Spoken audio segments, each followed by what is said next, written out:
Halo teman-teman, salam sehat selalu untuk kita semua, salam sejahtera, dan semoga Anda bersama dengan keluarga baik-baik saja dimanapun Anda berada. Dengan saya Bung Ropan, tiba saatnya juga saya akan berbicara, ya, menyambut pagelaran Piala AFF yang sudah di depan mata. Bahkan pada tanggal 20 ini sudah berlangsung ya, di grup A, di mana grup A itu juga ada tim nasional kita di bawah Sintayong. Kita bergabung dengan Kamboja, juara bertahan Thailand, ada Filipina dan Brunei Darussalam. Bahkan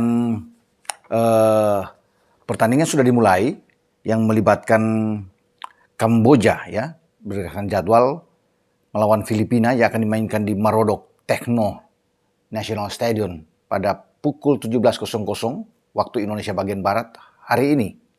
Dan juga pertandingan antara Brunei Darussalam menghadapi Thailand yang akan berlangsung di Stadion Kuala Lumpur, ya, di Malaysia, karena Brunei ini mengambil home base di Malaysia dan akan bermain, termasuk Indonesia yang akan ke sana bermain di Kuala Lumpur Stadion. Ini akan berlangsung pada pukul 19.30 waktu Indonesia bagian Barat.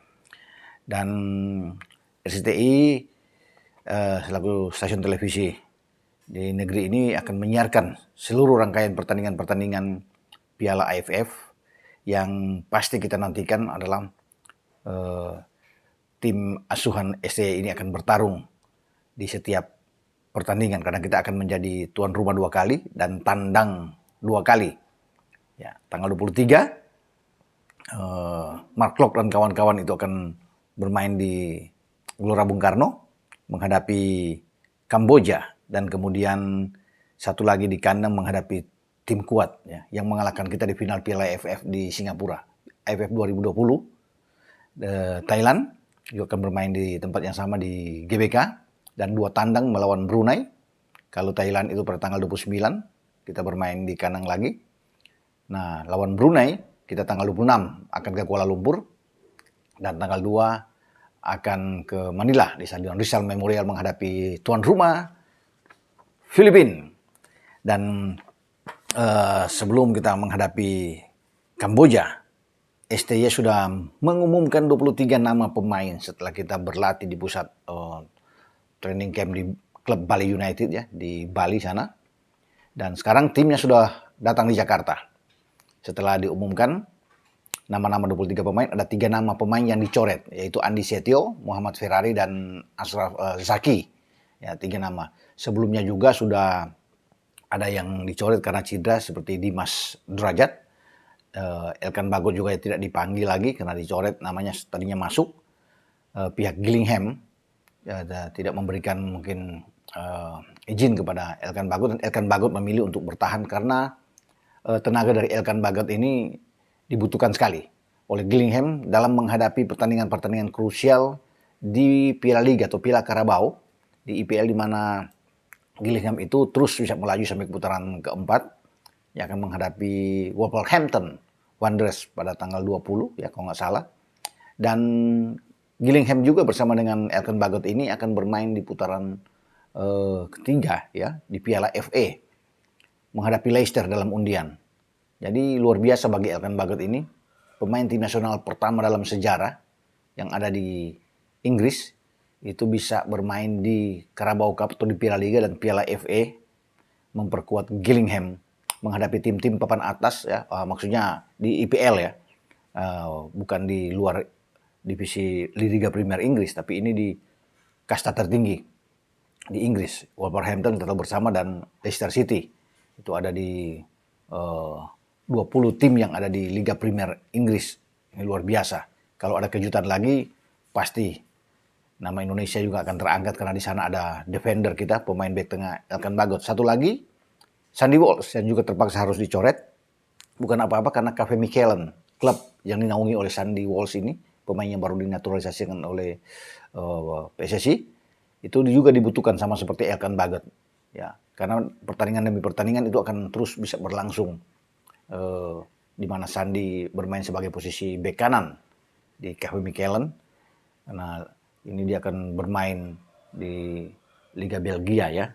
sampai pada Januari. Jadi tidak memungkinkan bagi Sandi untuk bisa memperkuat kalau melihat dari schedule atau jadwal yang sangat padat. Tapi tidak mengapa, ya, tanpa juga Elkan Bagot dan Sandi kita masih kuat dan diharapkan kita bisa menjadi juara.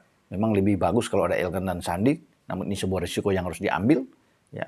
Dan kita masih punya Jordi Amat, kemudian Spaso juga sudah ada di dalam dan terpilih di skuad 23 pemain yang diumumkan oleh Sintayong.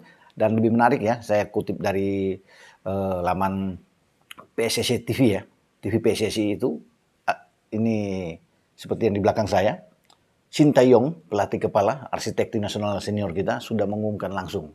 Nah, ini menarik, sekelumit saja kita lihat tuh apa yang diumumkan oleh Sintayong, dan pasti teman-teman semua udah tahu ya, karena sudah dari kemarin pemberitaan itu tersebar luas dengan 23 pemain yang sudah ditetapkan oleh STY dalam menghadapi pagelaran Piala AFF pada 2022 ini, karena AFF itu akan berlangsung dalam hari ini 20 Desember 2022 sampai 16 Januari 2023. Nah, kita lihat sebentar sebelum kita lanjut ya.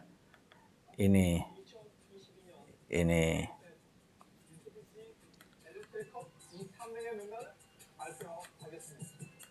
dia.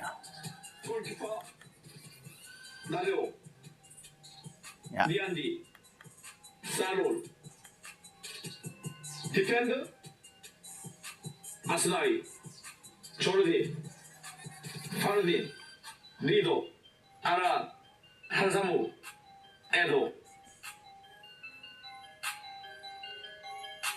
Midfield, Klopp, Abimanyu, Marcelino, Lianto, Ricky, Jakob, Wita, Egi, Sadir. Forward, pass, Rafli, Dandy, Sananta.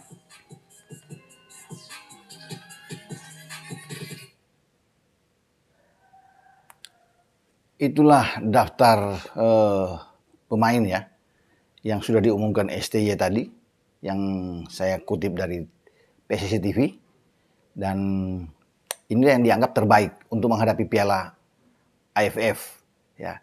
Komposisi apa yang akan ditampilkan oleh STY yang sudah pasti, saya pikir kalau melihat dari daftar nama pemain ya yang dia lihat ya, kemudian pemain-pemain mana yang akan dia tampilkan dalam starting 11 di antara 3 kiper yang ada, yaitu Nadeo, Muhammad Riyandi dan Sahrul ya, pasti Nadeo Argaminata yang akan menjadi pemain utama ya, di bawah Mistar ini. Nadeo dari Bali United. Kemudian kalau lihat di posisi belakang ya, 4 pemain belakang pasti yang akan tampil di posisi ini adalah Asnawi Mangku Alam di kanan. Asnawi kita tahu bermain di Ansan Greeners. Kemudian Pratama Arhan dari Tokyo Verdy ini itu bermain di posisi bek kiri. Yang menarik adalah pasti kita tunggu bersama Jordi Amat. Jadi Jordi Amat ini akan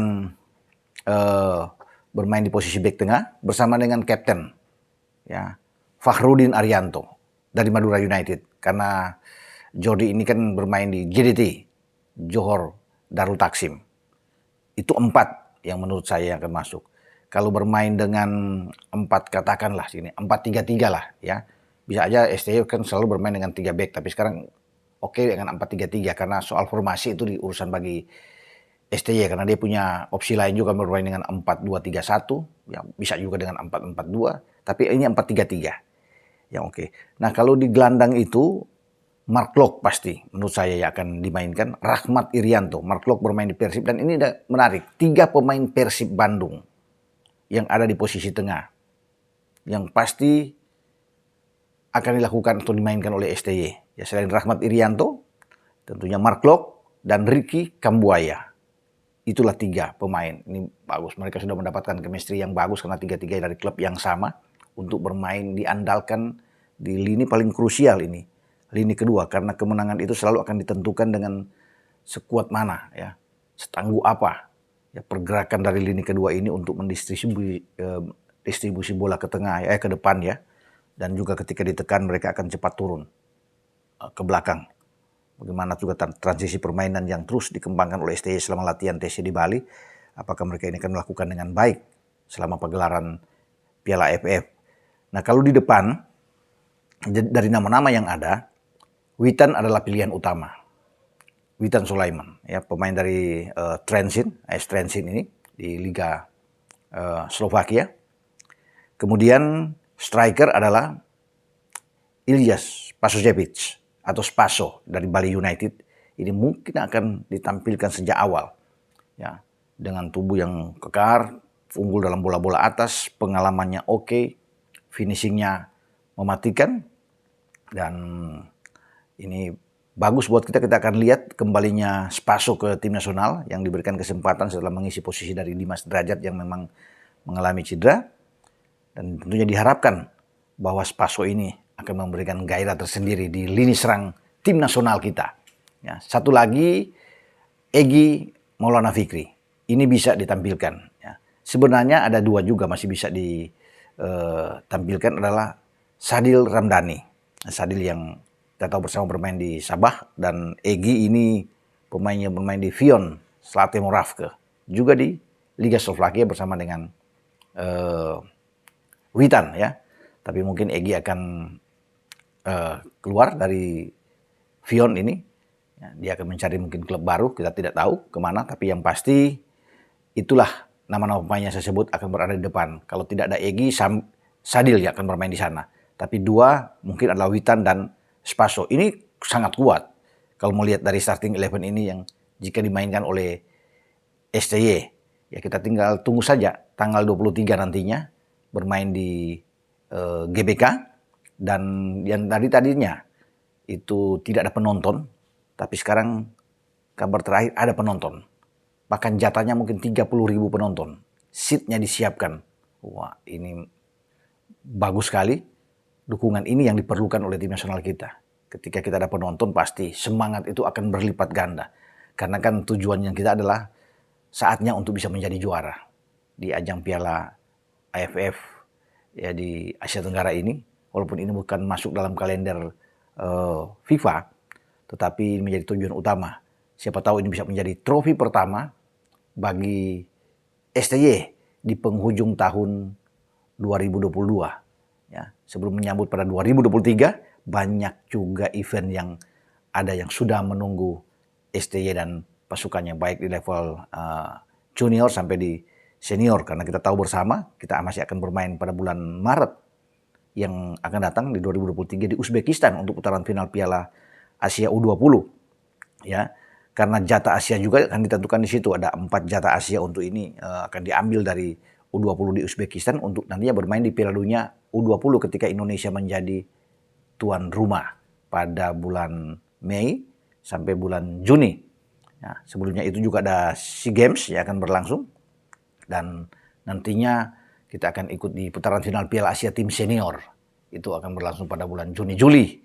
Ya, dan STY akan juga menukangi tim kita untuk bertarung nanti di Qatar yang baru saja menyelenggarakan Piala Dunia, di mana Argentina bisa menjadi juara setelah mengalahkan Prancis, dan kita akan kembali ke sana dengan Qatar sebagai tuan rumah, dan mungkin pemain-pemain kita akan mendapat kesempatan mengetes, mencoba ya 7 stadion sekarang yang dipersiapkan untuk pagelaran Piala Asia 2023 di Qatar.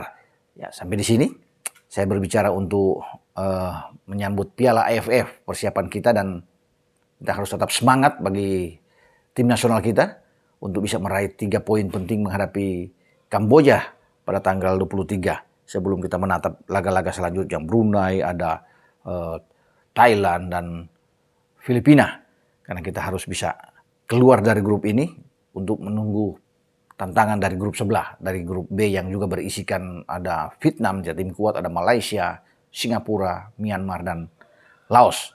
Oke, saya dalam kesempatan ini akan membacakan hasil undian dari kuis tebak skor antara Argentina kemarin dan Prancis yang berakhir 3-3 di waktu perpanjangan, sudah termasuk perpanjangan dan adu penalti. Argentina menang, tapi saya mengambil di waktu normal saja 90 menit Karena terlalu susah ya kalau untuk bisa, karena nggak ada yang dapat kalau 3 sama.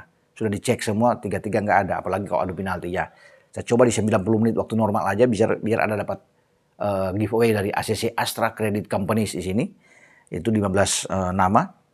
Yang pertama adalah Syam Ansori, kedua adalah Ansari Indradi, Dempsey Rizal, Zulham, Kartika Sinyal, Santo, Anime Indo, Juhardi Jufri, Mas Hen, Ahmad Abdul Rahman, kemudian Ekofit 66, Syafa Asril, Tanjiro Max, Karlen Wu, dan Abiyasa Official. Itulah nantinya akan dihubungi oleh tim saya. Ya, bagi yang lain belum mendapatkan giveaway ini bersabar ya, akan dikirim satu-satu walaupun sudah selesai Piala Dunia, tapi ACC akan kirim satu-satu untuk sampai ke alamat Anda masing-masing. Oke, terima kasih untuk W88, juga Astra Credit Companies, ya ada Dabinter dan Resto Delis. Juga buat teman-teman yang sudah mensubscribe channel YouTube Bung Ropan, terima kasih banyak untuk Anda semua. Ciao.